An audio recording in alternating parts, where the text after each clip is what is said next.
오늘은 누가복음 6장 12절부터 끝절까지 살펴보겠습니다. 내용이 많지만 전체적인 그 성도의 삶에 대해서 주님께서 가르쳐 주신 것이 무엇인가를 살펴보고 또 우리 삶에서 이 말씀을 어떻게 적용시켜야 될 것인가 한번 생각해 보겠습니다. 우선은 마태복음과 마가복음에도 나온 예수님께서 12 제자들을 택하시는 그 장면을 누가복음에서는 전혀 다르게 말씀하십니다. 그 앞에서 말씀하지 않은 그 부분이 누가복음에 추가되었는데 이것은 이 부분뿐 아니라 또 다른 부분에서도 누가만의 특징입니다. 그것은 누가복음의 목적인 인자 되신 그리스도를 증명하기 위해서 기록했기 때문에 사람으로서 가장 또 우리 모두에게 지금 이미 성도가 되었지만 성도에게 정말 중요한 것은 두 가지다. 그것은 기도와 성령 충만이다. 이것을 누가복음에서는 강조하고 있습니다. 그래서 제자들을 선택하는 데 있어서도 누가복음에서는 밤이 새도록 기도하신 주님에 대해서 기록합니다. 우리는 전에 철야 기도를 한 적이 있습니다. 9시부터 철야 기도해서 새벽 4시까지 기도를 했는데 처음에는 상당히 이제 열심히 갖고 있습니다. 근데 이제 시간이 지나면서 점점 동참하는 성도가 줄어들고 12시까지는 있지만 그 위에는 이제 직장 때문에 돌아가는 성도들이 대부분이었습니다. 그래서 이제 거의 항상 이제 저와 순영이님 두 사람이 남아서 철야 기도를 했는데 선교사들을 위해서 다 기도를 하다 보면은 너무 힘들고 또 분량이 너무 많기 때문에 나중에는 이제 조금 쉬다가 또 기도하자 이렇게 했는데 나중에 쉬는 것이 계속 잠을 자게 됐습니다. 그러면서 무엇을 배웠냐 하면은 잠을 이기는 게 이렇게 힘이 들구나. 그리고 잠을 자지 않고 기도한다는 것은 정말 얼마나 우리 육체의 본성상 맞지 않고 또 정말 특별한 은혜가 아니면은 할 수 없다는 것을 배우게 되었습니다. 밤이 맞도록 기도한다는 것. 그리고 주님은 밤이 맞도록 그렇게 자주 기도하셨습니다. 그리고 그 우리와 동일한 육체를 가지시고 피곤하시고 시장하시고 또 지친 그 몸을 이끄시고 너무나 자주 금식하셨고 그리고 우리는 편안한 가운데 집안에서 방석을 깔고 그렇게 기도를 하지만 주님은 산에서 그 딱딱한 땅 바닥에서 그렇게 기도하신 주님을 생각할 때 우리가 얼마나 주님을 알고 있을까 또 얼마나 주님을 가까이 따르고 있을까. 이 누가복음 6장에도 또 주님 말씀하십니다. 너희가 나더러 주여 주여 하면서 왜 내가 하는 말을 너희는 순종하지 않느냐. 그런 말씀합니다. 이제 제자들은 4명씩 해서 3그룹으로 나눌 수도 있고 또 2명씩 해서 6그룹을 나눌 수도 있습니다. 구약 율법에도 정의는 2사람 이상이 되어야 됩니다. 그래서 한 사람의 정의는 효력이 없죠. 그리고 2사람씩 또 그룹으로 4사람씩 묶은 것은 정인의 역할을 하기 위한 것입니다. 그리고 이들을 특별히 사도다, 아포스톨로스라는 그 원어에는 보냄을 받았다 하는 이란 뜻입니다. 이들은 특별하게 택함을 입고 보냄을 받은 사도로 불림을 받았고 그들은 이제 그룹을 보면 항상 복음서에서 공간 복음서에서 시몬 베드로가 제일 먼저 나옵니다.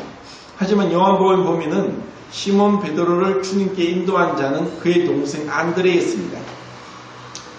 그리고 세베대 아들 야고보와 요한, 이렇게 베드로와 안드레와 세베대 아들 야고보와 요한, 이렇게 이제 첫 번째 그룹으로 4명이 나오고, 두 번째는 항상 빌립과 바돌로메오와 그리고 마테와 도마 이렇게 나옵니다. 근데 마태복음에서는 도마와 마테 이렇게 하면서 마테가 자기를 겸손하게 순서를 바꾸지만 다른 복음서는 마테와 도마 이렇게 나옵니다. 그리고 바돌로메에 대해서는 사실 잘 알려지지 않았는데 요한복음에 나오는 1장에 나오는 나다나엘이 아닌가 이렇게 생각을 학자들은 얘기를 합니다. 나다나엘을 향해서 주님은 너무 놀라운 말씀하셨죠. 그 속에 간사한 것이 없도다.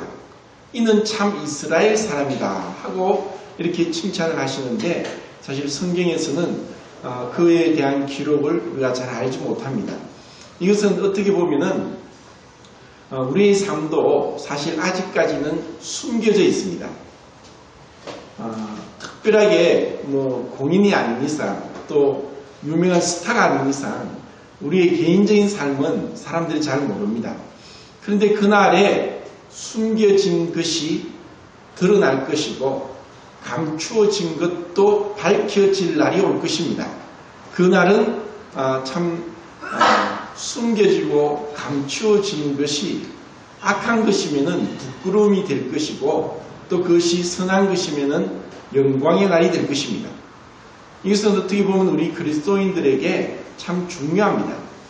우리는 드러난 것보다도 숨겨진 것이 더 중요하고, 마치 나무가 풍성한 잎을 내고 또 열매를, 또 꽃을 피우고 열매를 맺기 위해서는 뿌리가 중요합니다.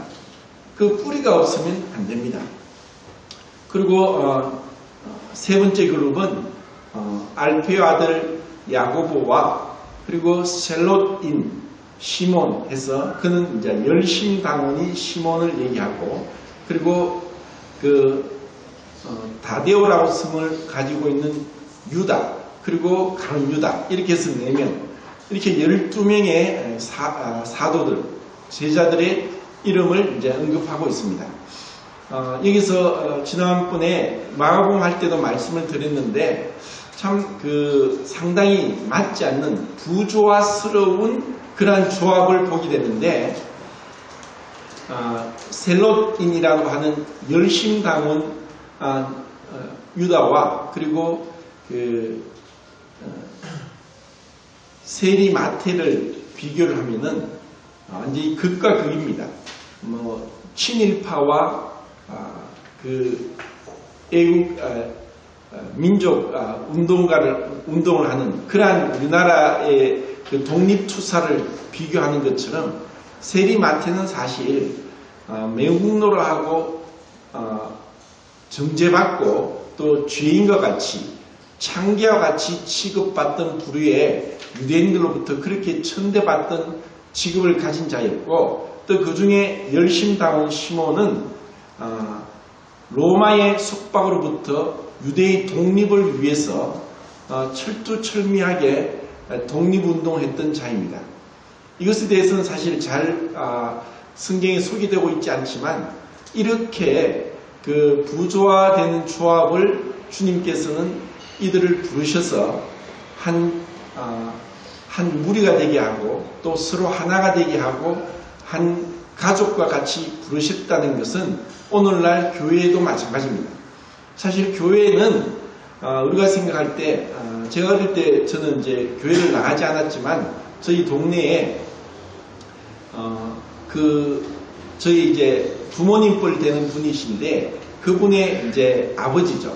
그리고 그분의 아버지가 독립 운동을 했던 33인 중에 한 사람이, 그의 이제 아들이 저희 동네에 사셨습니다. 그런데 계속 독립운동을 했던 33인이 모두 다 이제 교회를 다니신 그리스도인이었다고 하는데, 그래서 그 영향으로 그 아들 되는 분들도 교회를 다녔습니다. 그리고 그의 자녀들도 또 같이 놀고 했던 그 자녀들도 교회를 다니는데 교회를 잘 다니다가 어느 날 다른 교회로 옮겼습니다. 그래서 왜 그런가 물으니까 그 안에서 다툼이 있어서 다른 교회로 옮겼다는 겁니다. 이것은 사실 오늘날 그 비일비재한 사건입니다. 왜냐하면 인간관계에는 늘 다툼이 있고 문제가 생길 수밖에 없습니다. 마치 이제 저는 이렇게 쉽게 얘기를 해서 이게 원이 이렇게 있으면은 이것이 이제 사람으로 생각하면은 많은 이제 원들이 많이 있습니다. 근데 이 원들은 서로 떨어져 있다가 필요하면은 가까이 이렇게 붙습니다. 필요하면 가까이 붙었다가 또 떨어지고 이렇게 계속 반복합니다. 그런데 사실 이 원이 같이 더 가까이 그리고 마치 이제 계기일식을 통해서 달이 태양을 완전히 가려서 태양이 보이지 않는 것과 같이 이렇게 완전한 연합 가운데 들어가는 것은 사실 인간관계에서는 쉽지 않습니다. 이것을 이제 오늘 말씀에서 하나하나 살펴보도록 하겠습니다. 이렇게 제자들은 서로 다른 사람들을 부르신 것처럼 주님께서도 우리를 부르신 것은 성령께서 우리를 사실 개인적으로 구원을 받게 하시고 그리고 한 몸된 교회 안에 다양한 사람들을 불러주셨습니다. 성령에서 한 몸이라고 하는 것은 둘밖에 없습니다. 부부와 교회입니다. 그들만 한 몸이라고 하고 그 몸에 대한 의미는 세 가지로 생각할 수 있는데 첫 번째는 일체성, 두 번째는 다양성, 세 번째는 상호 의존성. 그렇게 해서 몸이 하나의 몸이 됩니다. 우리는 하나의 몸을 가지고 있지만 이 몸에는 다양한 기관들이 있습니다. 그것은 너무나 다릅니다. 같은 것은 없습니다. 그런데 그 다양한 기관들이 서로 상호 의존해서 도와주면서 우리는 한 몸을 이루는 것처럼 교회 안도 마찬가지입니다. 우리는 다양한 사람들이 있습니다. 어떻게 보면 주님이 아니라면 함께 할 수 없었던, 만날 수도 없었고 같이 있을 수도 없었던 사람들이 주님에 의해서 같이 만납니다. 그리고 또 교회 안에는 남녀노소 사실 구분이 없습니다. 세상에 나가면 각자 연령대별로, 기호별로 또 학연, 지연을 따라서 모이지만 교회 안은 남녀노소 같이 모여서 연령차가 거의 70년, 80년도 나지만 그런 큰 연령차 가운데서 한 목소리로 하나의 노래를 부르고 또 같은 성경을 한 권의 책을 보면서 같은 얘기를 합니다.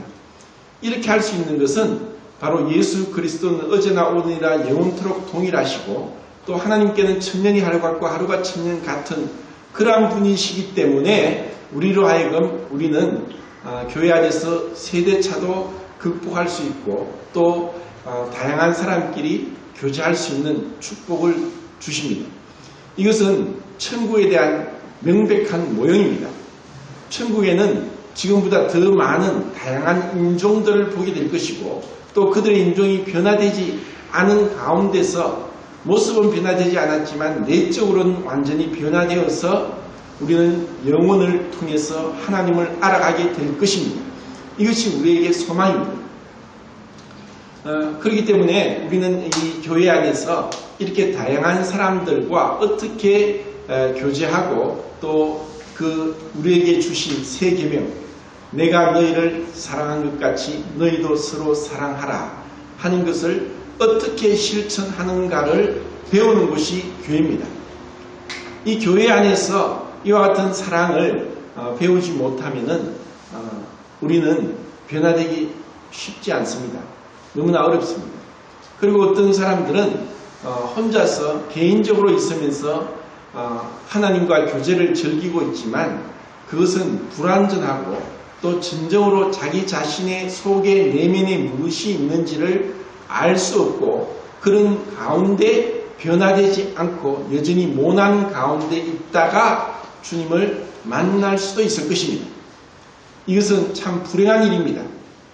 우리에게 어떻게 보면은 나에게 가장 까다롭고 힘들게 하는 사람이 나의 스승이 될 수 있고 또 나에게 좋은 교훈을 줄 수 있습니다.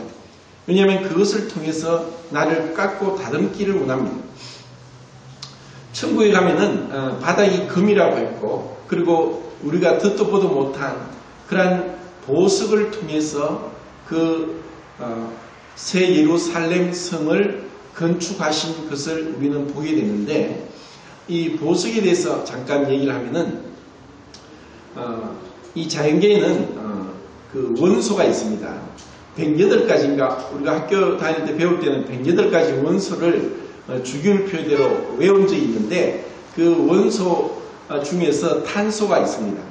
그 탄소가 동일한 탄소의 원료를 통해서 만들어진 무연탄도 있고 또 동일한 탄소로만 이루어졌지만 그 안에 놀라운 변화가 있어서 다이아몬드가 된 것도 있습니다. 그러면 왜 동일한 탄소인데 어느 것은 석탄이고 어떤 것은 다이아몬드가 되느냐? 다만 다이아몬드가 희소성의 가치가 있고 또 빛이 아름답고 또 그 경도가 너무나 세기 때문에 어떤 것으로도 부서지지 않고 그래서 그 다이아몬드를 통해서 공업용으로도 많이 사용하고 또 예물용으로도 사용하고 또 재산 가치로도 사용할 수 있는 그러한 어떤 다이아몬드와 석탄과의 차이는 무엇인가?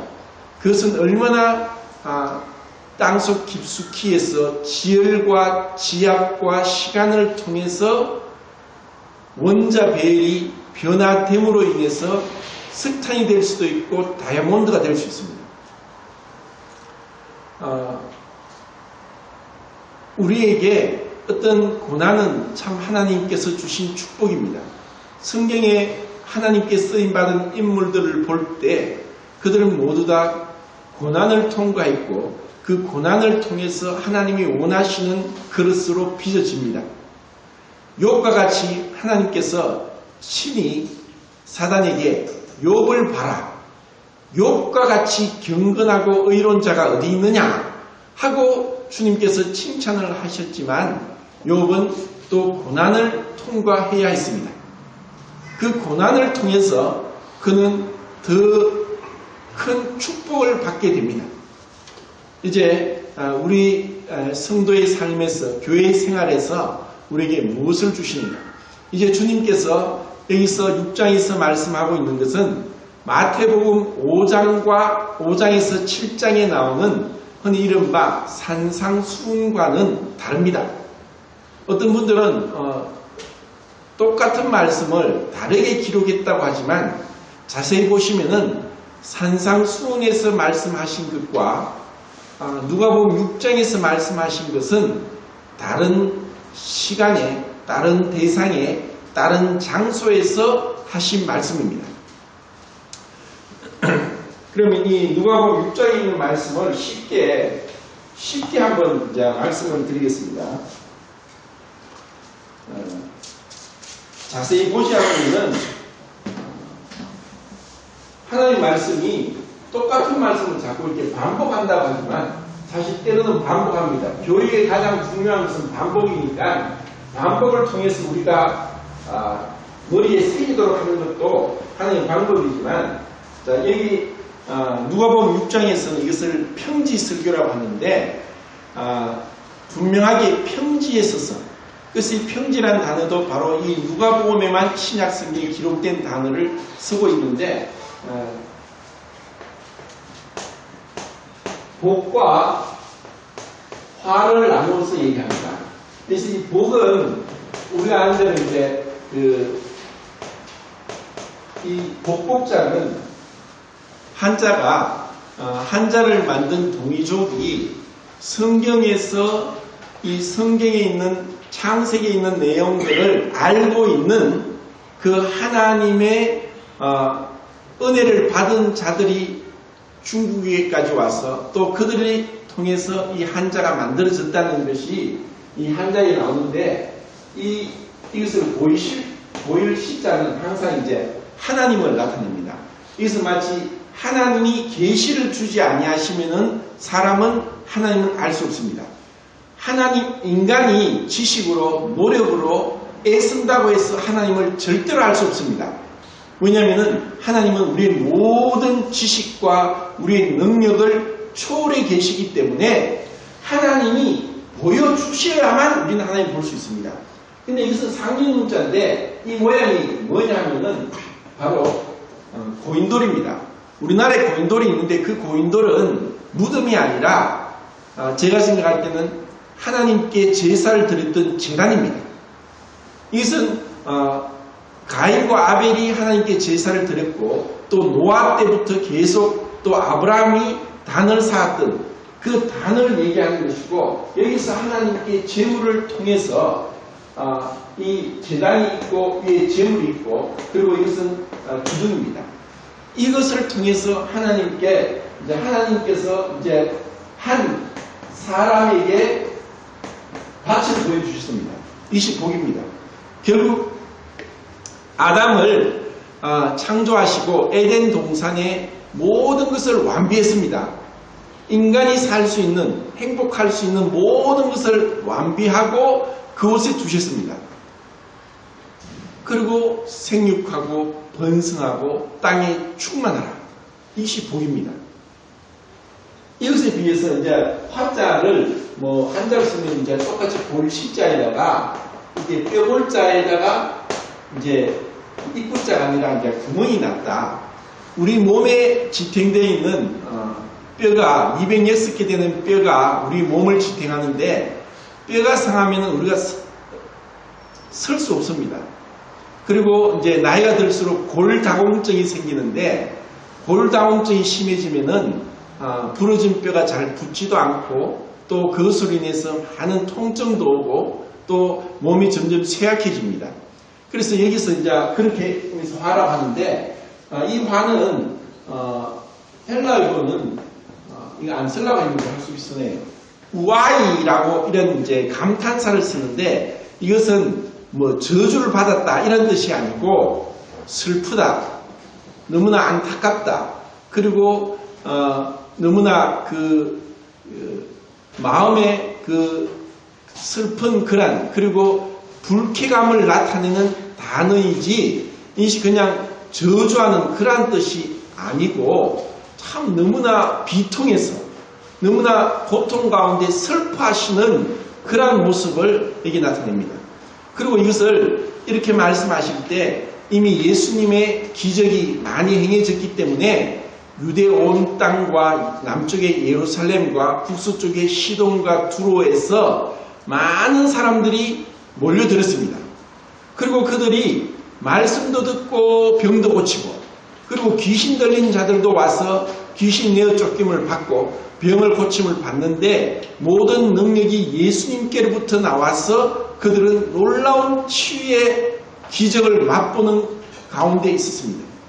이런 가운데 주님께서 평지에 서서 제자들에게 말씀을 하십니다. 분명히 이제 마태복음 5장에서 7장에 있는 산상수훈도 제자들에게 하신 말씀인데 그것과 차이점은 산상수훈에서는 8가지 복을 말씀했습니다. 심령이 가난한 자는 복이 있나니 천국이 저희 것이며 애통하는 자는 복이 있나니 저희가 위로를 받을 것이며 온유한 자는 복이 있나니 저희가 땅을 기업으로 받을 것이며 의에 줄이고 목마른 자는 복이 있나니 저희가 배부를 것이며 긍휼히 여긴 자는 복이 있나니 저희가 긍휼히 여김을 받을 것이며 그 다음에 마음이 청결한 자는 복이 있나니 저희가 하나님을 볼 것이며 화평케 하는 자는 복이 있나니 저희가 하나님의 아들이라 일컬음을 받을 것이며 나를 인하여 너희를 욕하고 핍박을 받으면 복이 있나니 천국이 그들의 것임이라 하고 이제 8가지 복에 대해서 말씀했습니다. 그래서 산상수훈에서는 분명히 심령이 가난한 자는 복이 있나니 하고 이렇게 말씀을 하셨는데 지금 누가복음 6장에서는 그냥 가난한 자는 복이 있나니 이렇게 말씀합니다. 그리고 그 다음에 이제 줄인 자는 복이 있나니 줄인 자, 그리고 우는 자는 복이 있나니, 그리고 주님을 인하여 나를 인하여 너희가 미움을 받고 배척을 받으면 복이 있나니 이렇게 말씀합니다. 그러면 이렇게 주님께서 복된 것에 대해서 산산수훈과는 다르게 어떤 마음이 가난한 것이 아니라 여기서는 실질적으로 물질적으로 가난한 것에 대해서 주님이 말씀하셨다고 우리가 분별할 수 있는 이유는 이 네 가지 복과 동일하게 네 가지 화를 얘기하면서 부유한 자는 화가 있다. 그리고 배부른 자는 화가 있고 또 그 다음에 뭡니까? 웃는 자는 화가 있고 모든 사람에게 칭찬을 받으면 화가 있다. 이렇게 해서 이 네 가지 복과 네 가지 화가 완전히 대조되게 말씀을 하십니다. 여기서는 명백하게 그 제자들에게 이제 주님께서 밤이 맞도록 밤새도록 기도하시고 택하신 제자들을 세상 가운데 보내시면서 세상에서 그들이 어떠한 대우를 받고 어떻게 살게 될 것인가에 대해서 이미 예언적인 말씀으로 하셨고, 또 이것은 이 12제자뿐 아니라 오늘날 우리에게도 이 세상 가운데서 어떻게 살 것인가에 대해서 이 말씀을 통해서 우리는 알 수 있다는 것입니다. 이것은 대단히 중요한데 우리 믿는 그리스도인들이 오류에 빠질 때가 언제냐? 언행일치가 되지 않을 때는 그리스도인뿐 아니라 모든 세상 사람들도 사람들의 지탄을 받고 손깍지를 받습니다. 말은 그렇게 하는데 행동은 그렇게 하지 않을 때 그것은 비도덕적이고 비인격적인 너무나 참 경멸을 받아야 될 그러한 상태가 바로 그런 상태입니다. 우리가 주님을 믿는다고 하면서 주님께서 제자들에게 말씀하신 대로 우리가 그러면 물질적으로 가난하게 되어야 된다는 것, 그리고 우리가 줄여야 된다는 것, 그리고 우는 자가 되어야 되고, 그리고 주님을 인하여서 어떻게 보면 세상으로부터 미움을 받고 또 핍박을 받고 또 경멸을 받고 또 쫓겨남을 받는다는 것, 이것이 바로 우리를 부르신 부름의 목적입니다. 베드로전서에서는 이를 인하여 너희가 부르심을 받았다. 그는 죄를 범치 아니하시고 그 입에 괴사도 없으시며 욕을 받으시되 대신 욕하지 아니하시고 고난을 받으시되 위협지 아니하시고 오직 공의로 심판하신 하나님께 부탁하시며 친히 나무에 달려 그 몸으로 우리 죄를 담당하셨으니 이는 우리로 죄에 대하여 죽고 의에 대하여 살게 하려 하심이라. 너희가 전에는 양과 같이 길을 잃었더니 이제는 너희 영혼의 목자가 감독 되신 이에게 돌아왔느니라 하면서 우리를 부르신 부르심의 목적이 무엇인가? 흔히 오늘날 이 기독교가 완전히 부패하고 그리고 잘못 가르침이 전해져서 복을 받는다. 그래, 복 받기 위해서 그 복이 무슨 복이냐? 물질의 복, 건강의 복, 자녀의 복, 그리고 직장의 복, 결혼의 복, 복이란 복이 얼마나 많은지 복을 받기 위해서 이제 예배당에 갑니다. 그러다가 조금 어려움이 있으면 또 떠나가는 많은 사람들도 있고, 또 그렇게 가운데 교회 안에 있지만 마치 집을 나간 탕자가 돌아왔을 때 아버지와 늘 함께 있었던 첫째 아들이 그 돌아온 동생을 탐탁지 않게 생각하고 오히려 그 아버지가 그 돌아온 아들을 인하여서 기뻐서 맨발로 뛰어나가서 그를 입 맞추고 껴안고 그에게 손가락에 반지를 끼우고 새 옷을 입히고 신발을 신기고 소를 잡아서 잔치를 하는 것을 그 첫째 아들이 너무나 불쾌하게 생각하면서 화를 냈던 것처럼 오늘날 여전히 교회 안에 있지만 정말 이 죄인을 향한 그 하나님의 사랑과는 거리가 멀고 또 정말 범죄하였다가 정말 그 징계를 받고 너무나 비참한 가운데 있는 자들에 대한 따뜻하게 포용하고 받아주지 못하는 그러한 모습을 이 첫째 아들을 통해서 보는 것처럼 오늘날 교회에서 그렇게 될 수도 있다는 것을 우리는 단순히 그 첫째 아들이 그 누가복음에 있는 사건이 아니라 오늘날도 교회에 너무나 많다는 것을 우리가 알아야 되는 것입니다. 이렇게 주님이 우리로 하여금 왜 우리가 가난해야 되느냐. 맥도날드 할아버지는 그렇게 했습니다. 91세를 평생을 독신으로 살면서 수많은 젖을 남겼고 그리고 그분은 조그마한 열 몇 평 되는 작은 아파트에 살면서 전적으로 하나님께 헌신했고 그분이 가르친 대로 행했고 그리고 그분이 쓴 제자도라는 책은 전 세계로 300만 부가 이상이 팔렸고 또 성경 주석 단군으로 된 성경 주석은 지금 기독교계의 교파기에 유명한 W.A. 크리스웰이나 존 메가드나 또 워렌 USB나 또 이런 등등의 교계에 존경받는 사람들이 그 서평을 쓰면서 참 칭찬했던 그렇지만 세상에서는 어떠한 영광도 어떠한 종기도 없이 평범하게 폐허해본 교회에서 교사로서 가르쳤던 그분이 그렇게 얘기를 했습니다. 우리가 가진 것은 잃게 될 것이고 우리가 준 것은 얻게 될 것이다. 후이되어 누르고 넘치도록 받게 될 것이다. 이것이 그리스도의 삶입니다. 우리는 세상 사람들은 끊임없는 소유와 탐욕 가운데 살아갑니다. 좀 더 많이, 좀 더 좋은 것, 좀 더 편안한 것, 좀 더 유익한 것, 좀 더 즐겁게 할 것, 이러한 것을 취하기 위해서 끊임없이 취하지만 그것을 죽을 때 가져가지 못합니다. 전에 세월호 사건이 터졌을 때 그것을 빌미로 삼아서 장사하려는 장사꾼들이 많이 나왔는데 장의사들이 장사를 하려고 했습니다. 그때 처음 제가 알았는데 수의가 1000만원짜리 수의가 있었습니다.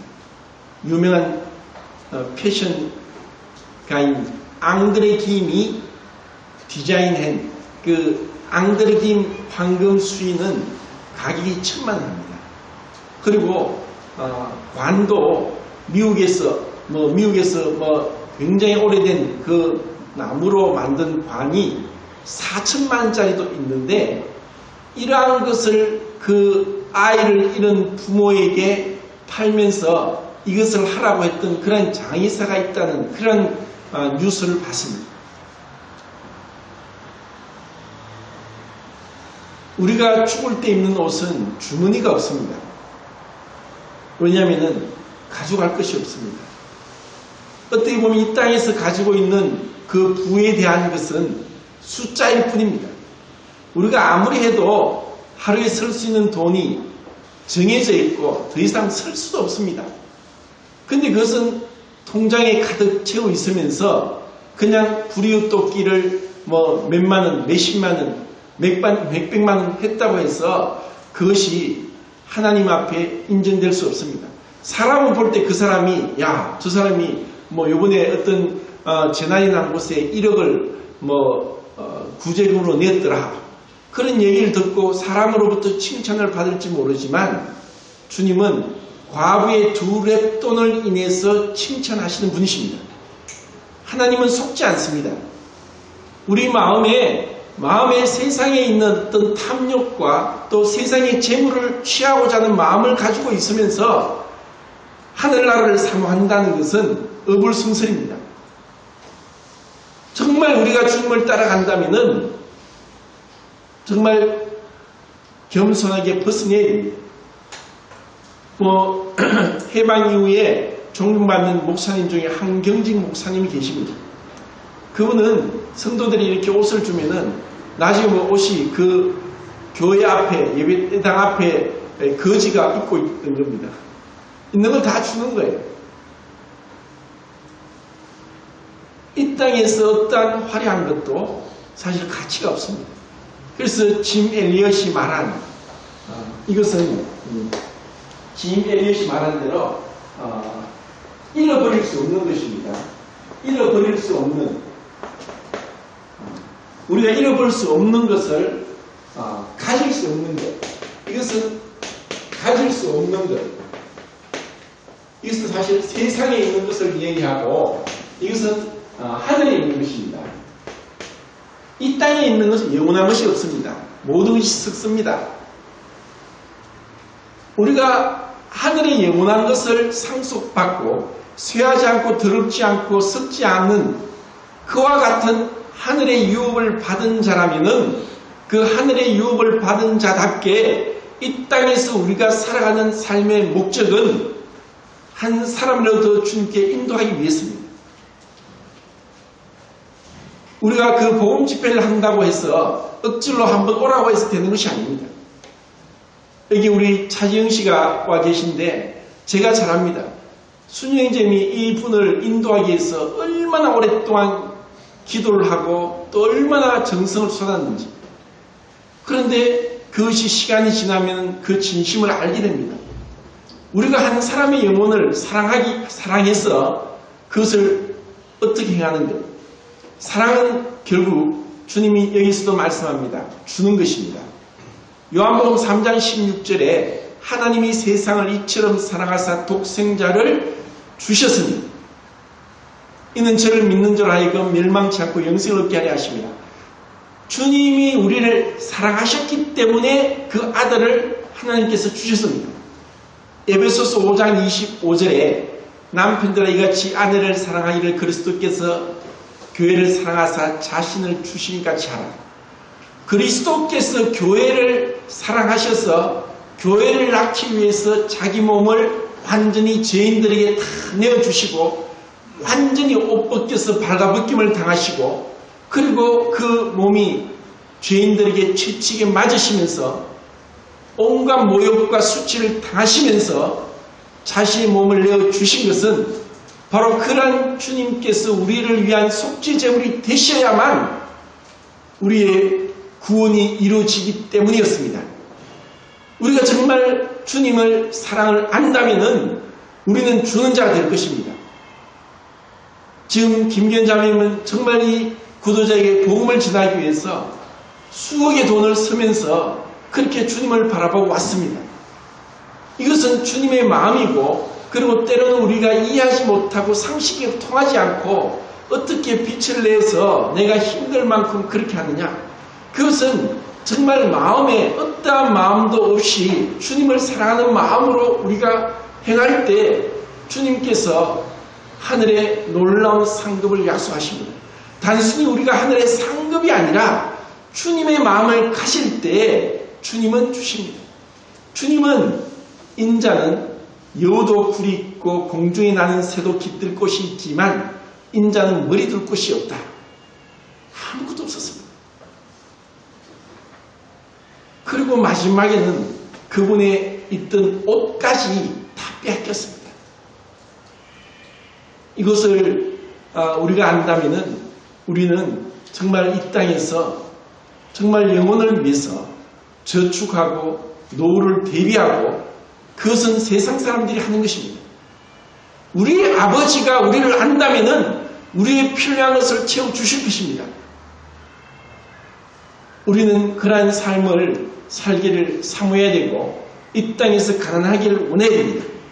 그리스도를 믿고 또 그리스도를 전하면서 존경받는 자들 중에서 정말 의리한 부를 소유한 사람들을 바라볼 때 우리는 어떻게 말을 못하지만 주님이 책망하실 것입니다. 주님을 따르면 주님과 같이 가는 겁니다. 제자가 선생보다 나을 수 없고 우리가 주님이 이 땅에서 가난하게 사셨는데 우리가 무엇인가 부를 취하겠습니까? 그리고 우리가 정말 주님을 생각하면 이 땅에서 줄이는 것이 필요합니다. 우리는 지금 이 세상에서 놀라울 정도로 빠른 시간 내에 부자가 되었습니다. 우리가 부자가 되기 위해서 6.25가 끝나고 나서 우리는 세상에서 제일 못 사는 나라 중에 하나였습니다. 그때 선진국 미국이나 영국이나 캐나다에서 호주에서 선교사들이 왔고 그들이 그 좋은 환경을 벗어버리고 이 못 사는 나라에서 우리에게 복음을 전했습니다. 그리고 그 나라에 있는 자들은 밥을 굶으면서 그 굶은 적은 돈을 십시일반해서 이 나라의 선교 헌금으로 선교사에게 보냈고 그 돈으로 약국을 먼저 지었고 또 병원을 짓고 학교를 지음으로 지금 우리가 이렇게 부를 누리고 있습니다. 사람은 그것을 다 계산하지 못할지라도 우리는 그것을 마음에 둬야 됩니다. 내가 오늘날 아프리카에는 하루에 8,000명이 굶어 죽고 있습니다. 이런 가운데 우리가 이 세상에서 그냥 즐길 것 즐기고 또 웃으면서 여기 있는 이 사람들은 누구냐? 흔히 우리가 말하는 스타입니다. 스타. 스타들은 이렇게 삽니다. 그들은 오직 이 땅밖에 없습니다. 이 땅에서 그 영광을 누리기 위해서는 모든 것을 버립니다. 심지어 괴테의 파우스트에 나오는 메피스토펠레스에게 영혼을 팔았던 파우스트와 같이 자기 영혼을 팔았으라도 이 땅에서의 축복을 사모하게 되어 있고 추구하게 되어 있습니다. 우리가 정말 주님을 따라간다면 이렇게 되어야 됩니다. 그리고 이것은 실질적으로 우리가 마음으로 된다고 되는 것이 아닙니다. 그리고 또 주님 말씀합니다. 이러한 하늘에 속한 자들의 모습은 어떠냐? 원수를 사랑해라. 그리고 원수를 사랑해라. 너희를 미워하는 자에게 선대하라.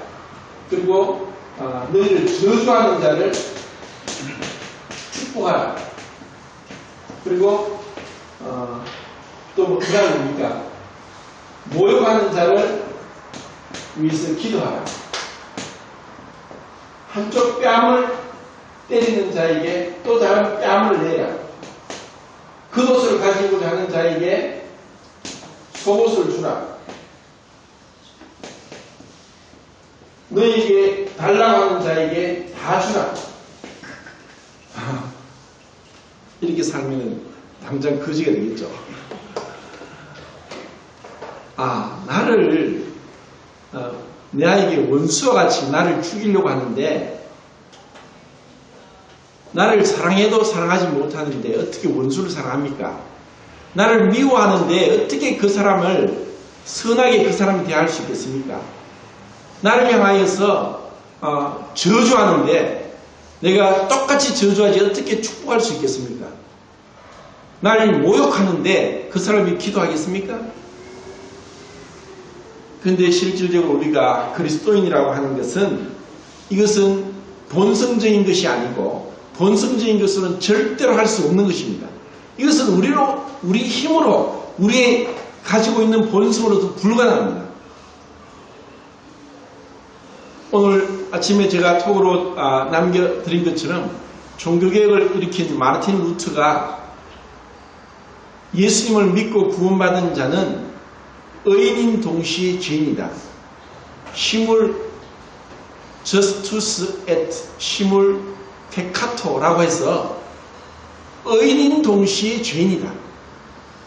우리는 원래 죄인이지만 하나님의 예수 그리스도의 의의 옷을 입었습니다. 그럼 의의 옷을 입었으면은 그 옷에 맞는 신분에 맞게 행동을 해야 되는데 우리의 본성은 죄인이라서 우리의 원수를 향해서 똑같이 원수와 같이 여기고 나를 미워하는 자를 향해서 똑같이 미워하고 또 나를 저주하는 자를 향해서 똑같이 저주하고 욕하고 비판하고 또 나를 모욕하는 자를 향해서 기도는커녕 모욕하고 돌아서고 싸웁니다. 이것이 우리의 죄인된 모습입니다. 근데 이것을 이렇게 주님의 말씀대로 내가 한 뺨을 맞았는데 최대의 수치를 당했으면서도 또 뺨을 돌릴 수 있는 사람이 누가 있겠습니까? 내 겉옷을 달라고 하는데 속옷까지 주는 사람이 누가 있겠습니까? 오리를 동행하고자 하는데 심리를 누가 동행합니까? 이 세상은 기브앤테이크고 또 모든 것을 합리적으로 계산하지만 이렇게 하는 것은 너무나 어리석은 일이고 이치에도 맞지 않고 이렇게 사는 사람도 드뭅니다. 근데 정말 우리가 주님의 마음을 가질 때 이렇게 흉내내고 따라갈 수 있습니다. 억지로 아니라 그것이 무엇이냐? 이것이 바로 율법에서 말씀하는 것입니다. 율법에도 원수를 사랑하라고 했습니다. 그리고 마음으로라도 이웃을 논당하지 마라, 비판하지 말라고 했습니다. 마음으로라도 하지 말라고 한 것이 율법이었고, 그래서 우리가 육신이 연약함으로 할 수 없는 것을 주님께서 하시니 그 성령을 우리 마음의 가운데 보내셔서 율법의 요구를 이루어지게 하려 하심이라 하고 오늘 예배 시간에 읽은 그 말씀이 어떻게 이루시느냐? 성령이 우리 안에 오실 때, 성령의 충만을 받을 때, 그리고 우리가 기도하면서 이 세상 가운데서 분리되고 이 세상에 있는 것을 쫓지 않고 바라보지 않고 사랑하지 않고 주님을 묵상하고 주님이 나를 가득 채울 때, 그 말씀이 나를 충만케 할 때 우리는 주님의 모습을 사람들에게 보일 수 있고, 그래서 그들을 주님께 이끌 수 있습니다. 이 땅은 잠시 지나갈 것이다. 우리가 바라는 것은 영원한 것이고, 그리고 그곳에는 진정한 사랑이 있는 곳이다. 자, 헬라어에는 모르면은 구태여 어렵다고 이렇게 모르셔도 됩니다.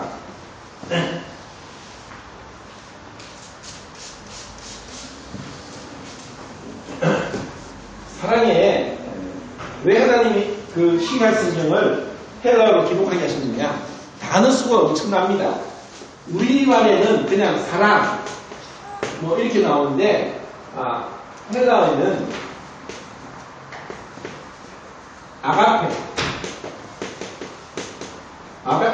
아가페가 있고 스톨게가 있고, 그리고 필리아가 있고, 그리고 에로스, 이 네 가지 사랑이 있습니다. 아가페, 스톨게, 필리아, 에로스. 이것이 이제 헬라에 나오는 사랑이 네 가지 사랑인데, 스톨게는 부모의 사랑입니다. 이것은 부모가 자식을 사랑하는 것을 하나님이 본성적으로 주셨습니다.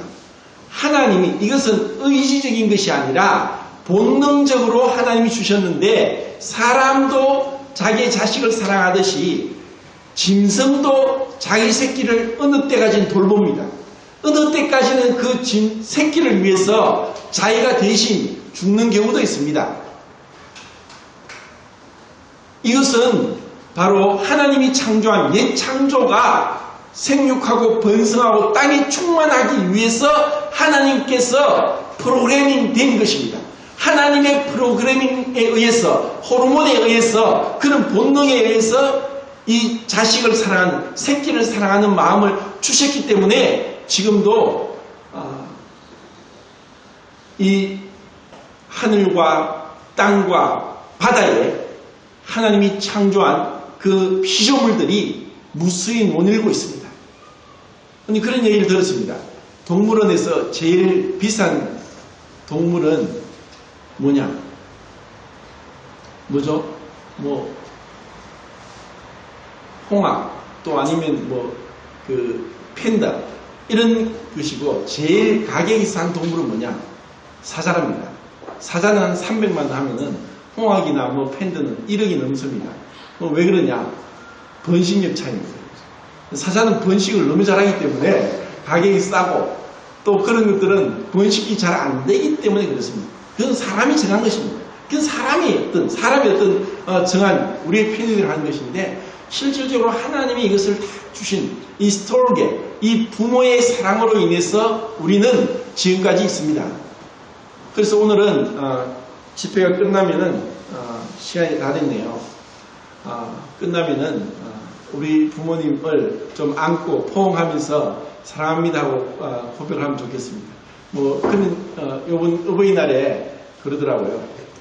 아들아, 꽃 한 송이 사주고 퉁치지 마라. 꽃 한 송이 사주고 퉁치면 안 됩니다. 그리고 성도들끼리도 전에 우리가 허그해서 껴안으면서 참 사랑을 표현한 것처럼 오늘 하루만이라도 허깅을 해서 사랑을 표현하면 좋겠습니다. 그래서 비판하지 마라, 정죄하지 마라, 그리고 용서하라. 이것이 우리에게 주어진 말씀입니다. 그리고 근본적으로는 우리가 상대방에 대한 존경심이 있어야 됩니다. 내보다 남을 낫게 여기라. 그리고 한 마음과 한 뜻 가운데서 주님의 법을 이루어가는 것입니다. 이것을 우리는 교회 안에서 이루어가는 겁니다. 그리고 필리아는 우정입니다. 우정은 사람들 가운데 우정이 없으면, 신뢰가 없으면 문제가 됩니다. 이번에도 보니까 러시아가 2차 대전 성전 기념으로 70주년 성전 기념식을 하는데 70년 만에 처음으로 중국군이 모스크바 붉은 광장에서 군사 퍼레이드를 벌였습니다. 이것은 눈 가리고 아웅하는 것입니다. 그들의 실리를 목적으로 외교는 너무너무 교묘하게 이루어지고, 시진핑은 푸틴하고도 손을 잡고 또 우리나라 와서 박 대통령하고도 손을 잡습니다. 그런데 박 대통령은 지금 신뢰를 바탕으로 둔 외교를 외치기 때문에 이것이 조금 이제 얼음이 될 수도 있고 현실과 맞지 않는 부분이 있습니다. 현실 세계는 너무나 악하고 교묘합니다. 그리고 이리 탕을 쓴 양들이 사람을 속고 속이는 가운데 있습니다. 그리고 에로스는 남녀 간의 사랑입니다. 이것은 감정이고, 에로스는 감정입니다. 그리고 이 스톨게는 본능입니다. 그리고 이 필리아는 어떻게 보면 인간이기 때문에 우정을 나눈 것은 당연합니다. 나중에 애들은 엄마 아빠를 따라가다가 나중에 크면은 친구 따라갑니다. 친구를 더 좋아하는 그런 때가 옵니다. 그래서 이런 관계 속에서 이제 필리아가 있고, 그러면 앞에는 뭐냐? 의지입니다. 우리의 사랑은 내가 맞기 때문에 사랑하는 것이 아니라 사랑하고 명령하셨기 때문에 순종하는 이것을 배워야 되고, 이것을 우리는 교회 안에서, 가정에서 또 사회에서 배워나가야 됩니다. 이러한 사랑을 배우는 것은 우리의 마음에 맞지 않을지라도 주님을 의지하고 바라볼 때 우리에게 놀라운 축복으로 올 것입니다. 그럴 때 우리는 주님을 더 이해하게 되고 알게 되고 경험하게 되고 주님과 연합하게 됩니다. 이것은 쉽지 않습니다. 그런데 우리에게 이것을 주신 것은 우리를 석탄이 아니라 무연탄으로 만들기 위해서, 더 아름답게 빛나는 무연탄으로 만들기 위해서 그렇게 하시다는 것입니다. 자, 빌립보스를 보고 말씀을 마치겠습니다. 아침에 보내드린 건데 빌립보스 2장